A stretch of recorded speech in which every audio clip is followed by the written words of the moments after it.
Olá pessoal, tudo bem com vocês? Vamos iniciar hoje mais uma aula sobre divisor de tensão capacitivo. Então, eu sei que esse assunto é novo para vocês, para a maioria das pessoas que estão estudando aqui no curso de eletricidade para iniciantes, mas é bom lembrar que o capacitor, quando submetido a um sinal alternado, ele apresenta uma reatância, chamada reatância capacitiva, que é medida em ohms. É muito parecido com uma resistência elétrica. É uma oposição, que nós chamamos de reatância, mas como não é real, como não é considerado parte real, nós chamamos de reatância. Por quê? Porque oferece uma oposição à passagem da corrente elétrica, mas não dissipa a potência. E aqui nós temos um exemplo de dois capacitores que estão associados.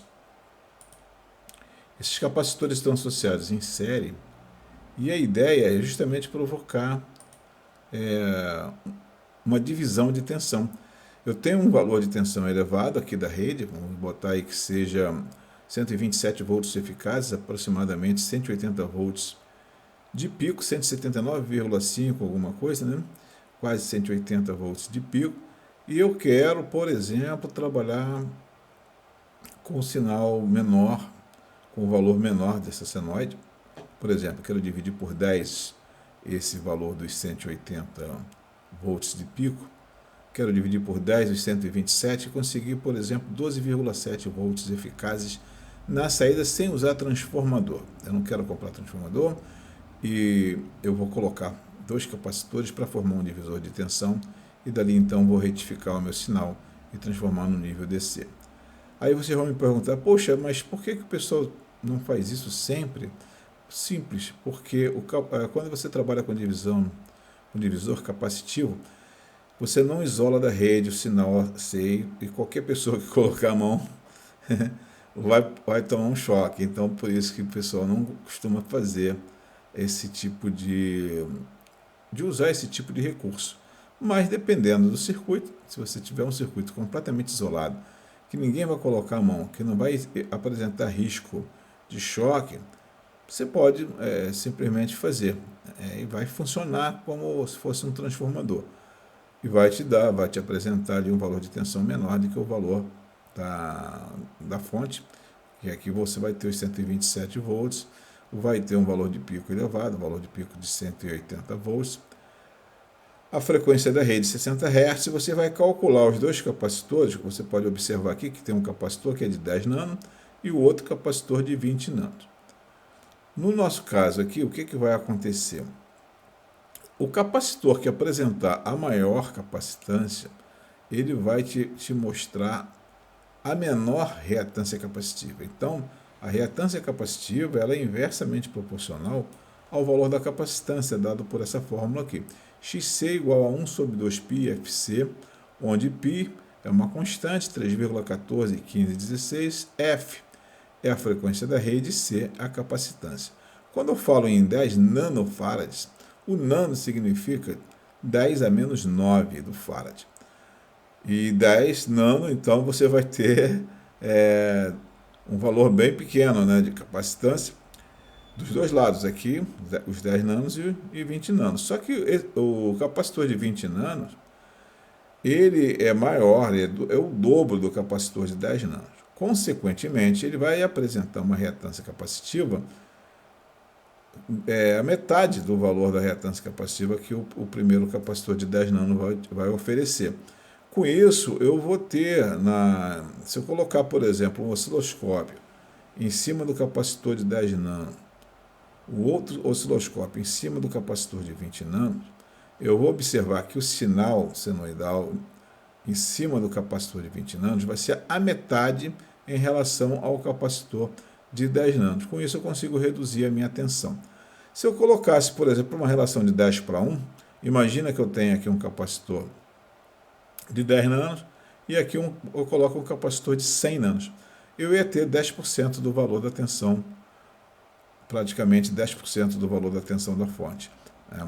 Então a relação ia ser uma relação praticamente de 10 para 1 ou 11 para 1. Então essa relação a gente vai determinar de acordo com o valor da capacitância, porque o restante tudo é constante para a gente. A frequência da rede é 60 Hz, o 2π é aproximadamente aí 6,28. Então, quando você fizer a inversão desse valor, esse 10 nano que vai aparecer aqui, ele vai subir, ele vai apresentar uma potência positiva, potência de 10 positiva. E a gente vai ter uma reatância capacitiva bem expressiva. A gente vai ver depois esses valores nos próximos detalhes aqui que eu for apresentando, né? Por exemplo, vamos analisar a reatância capacitiva do capacitor de 10 nano. 1 sobre 2π FC. Então aqui eu tenho o capacitor 10 nano, 10 vezes 10 a menos 9, vezes 2 vezes 3,1415, que é o que vai dar aproximadamente 6,28. Aqui tá o 2π. Aqui é a frequência de 60 Hz. E aí a gente vai desmembrando até chegar ao valor, né? Então vai dar 6,283 vezes 60 vezes 10 a menos 8. Lembrar que toda potência de 10 que está no denominador com sinal negativo, quando você faz a inversão do número, porque lembra que aqui é 1 sobre todo esse valor aqui.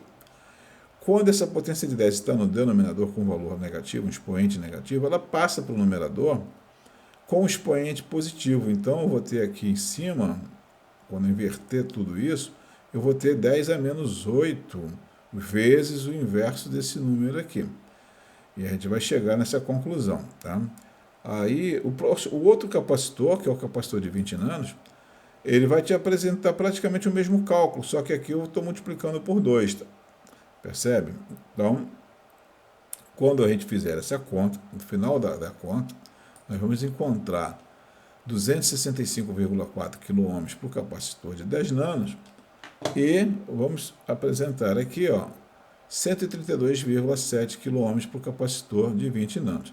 O que vai acontecer? Eu vou ter, se eu colocar o osciloscópio aqui em cima desse capacitor de 20 nanos, eu vou ter um valor de tensão menor em relação à queda de tensão em cima do capacitor de 10 nanos. 2 vezes menor. Então eu vou ter um valor de tensão aqui, a metade do valor da queda de tensão que eu encontrar aqui. Se por acaso eu quiser reduzir bastante essa tensão, basta aumentar essa capacitância, porque eu vou reduzir a reatância capacitiva e eu vou provocar uma divisão de tensão com um valor mais apreciável, com um valor bem menor do que a minha tensão da fonte. Eu posso fazer os cálculos e induzir ao valor que eu quiser em termos de amplitude. Basta você calcular o divisor de tensão, que o pessoal que já calcula divisor de tensão para resistência ôhmica não vai ter nenhuma dificuldade em calcular esse divisor de tensão para a capacitância.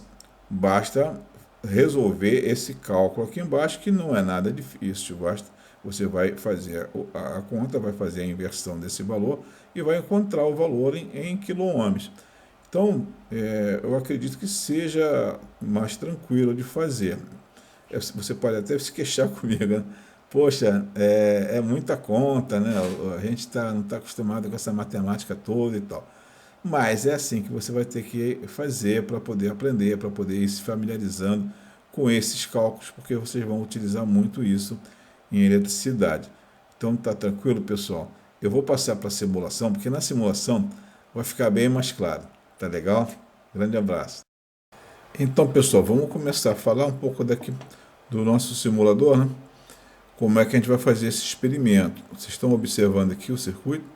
Eu tenho um capacitor de 10 nano, que está aqui. O capacitor de 20 nano, que é esse aqui. Na entrada do circuito eu vou aplicar um sinal senoidal de 60 Hz.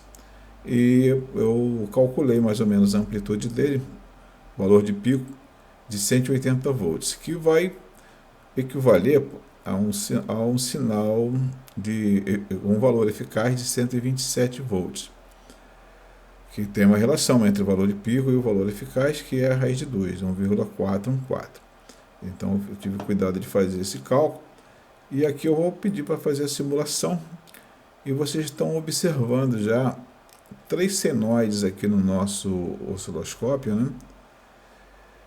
Eu estou pegando em 3 pontos diferentes. Repara que esse roxo é na entrada, onde eu tenho amplitude total, que vai até 180 volts. Percebe que aqui é 200, né? Ele chega próximo de 200, aproximadamente 180, que é o valor de pico de um valor de 127 volts. Quer dizer, na verdade não dá 180, dá 179,5 alguma coisa. Então, mas eu só consegui ajustar 180 aqui no simulador, não vai fazer tanta diferença. Aí você tem a senoide em verde e a senoide em amarelo. Eu vou dar uma parada aqui na simulação para vocês terem ficar mais confortável a visualização. O que está acontecendo? Aqui eu tenho amplitude total, que é o sinal de entrada. E eu estou pegando em cima desse primeiro capacitor o valor que é a onda verde, né? A onda verde está em cima desse primeiro capacitor de 10 nano, que é aquele capacitor que apresenta maior reatância capacitiva.